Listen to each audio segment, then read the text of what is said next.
സംസ്ഥാനത്ത് അതിതീവ്ര മഴയ്ക്ക് സാധ്യതയെന്ന കേന്ദ്ര കാലാവസ്ഥാ വകുപ്പ് ഇന്ന് 3 ജില്ലകളിൽ റെഡ് അലർട്ടും 3 ജില്ലകളിൽ ഓറഞ്ച് അലർട്ടുമാണ് നിലവിലുള്ളത്.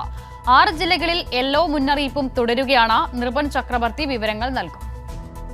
അസിത, സംസ്ഥാനത്ത് അതിതീവ്ര മഴ തുടരും എന്ന് തന്നെയാണ് കാലാവസ്ഥാ കേന്ദ്രത്തിന്റെ അവസാനത്തെ റിപ്പോർട്ടിലുമുള്ളത്. ശക്തമായ മഴ വരും ദിവസങ്ങളിൽ തുടരും. മധ്യ കേരളത്തിലും ഒപ്പം തന്നെ വടക്കൻ കേരളത്തിലുമാണ് ശക്തമായ മഴ മുന്നറിയിപ്പിലും പറയുന്നത്. ഏറ്റവും പ്രധാനപ്പെട്ട കാര്യം, ഈ മുന്നറിയിപ്പിൽ പ്രധാനപ്പെട്ട അലർട്ടായി പറയുന്നത് 3 ജില്ലകളിൽ ഇപ്പോഴും അലർട്ട് ഉണ്ട്. അതിതീവ്ര മഴയാണ്, റെഡ് അലർട്ടാണ് നിലനിൽക്കുന്നത്. തൃശ്ശൂർ, മലപ്പുറം, കോഴിക്കോട് ജില്ലകളിലാണ് അതിതീവ്ര മഴയുടെ മുന്നറിയിപ്പ് നിലവിലുള്ളത്. ഇടുക്കിയും പാലക്കാടും വയനാട് ജില്ലകളിൽ ഓറഞ്ച് അലർട്ടും തിരുവനന്തപുരം, കൊല്ലം ഒഴികെയുള്ള ജില്ലകളിൽ യെല്ലോ മുന്നറിയിപ്പും ഇപ്പോഴും തുടരുന്നുണ്ട്.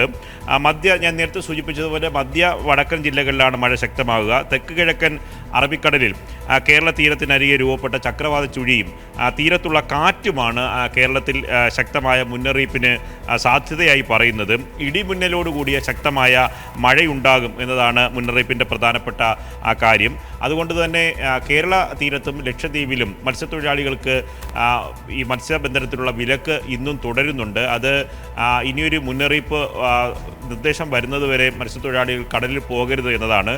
തീരപ്രദേശത്ത് അവസാനത്തെ മുന്നറിയിപ്പിലായി വന്ന വിശദാംശങ്ങൾ അനുസരിച്ച് പറയുന്നത്, നേരത്തെ ഉള്ള തീരപ്രദേശങ്ങളിൽ ശക്തമായ തിരമാലയ്ക്ക് സാധ്യതയുണ്ട്. കാറ്റ് ശക്തമാകുന്നതുകൊണ്ടാണ് തിരമാല ഉയരാനുള്ള സാധ്യത. അതുകൊണ്ട് തീരപ്രദേശത്ത് മത്സ്യബന്ധന യാനങ്ങളൊക്കെ മാറ്റിയിടണമെന്ന, അവ കെട്ടി സൂക്ഷിക്കണമെന്നൊക്കെയുള്ള നിർദ്ദേശം ഇപ്പോഴും തുടരുന്നുണ്ട്. തീരത്ത് വിനോദസഞ്ചാരികൾക്ക് വിലക്ക് നേരത്തെ ഉള്ളതാണ്. ആ വിലക്ക് ഇപ്പോഴും തുടരുന്നുണ്ട്. കാലവർഷം നേരത്തെ തന്നെ എത്തിച്ചേർന്നു. ആ കാലവർഷം വരും ദിവസങ്ങളിൽ ശക്തിയാകും എന്നതാണ് ഏറ്റവും പുതിയ വിവരമായി നമുക്ക് പ്രേക്ഷകർക്ക് പങ്കുവയ്ക്കാനുള്ളത്. അതിതീവ്ര മഴയ്ക്ക് സാധ്യതയുണ്ട്. ഒറ്റപ്പെട്ട സ്ഥലങ്ങളിൽ ശക്തമായ മഴ തുടരുകയും ചെയ്യുന്നുണ്ട്. 3 ജില്ലകളിലാണ് ഇന്ന് റെഡ് അലർട്ട് നിലനിൽക്കുന്നത്.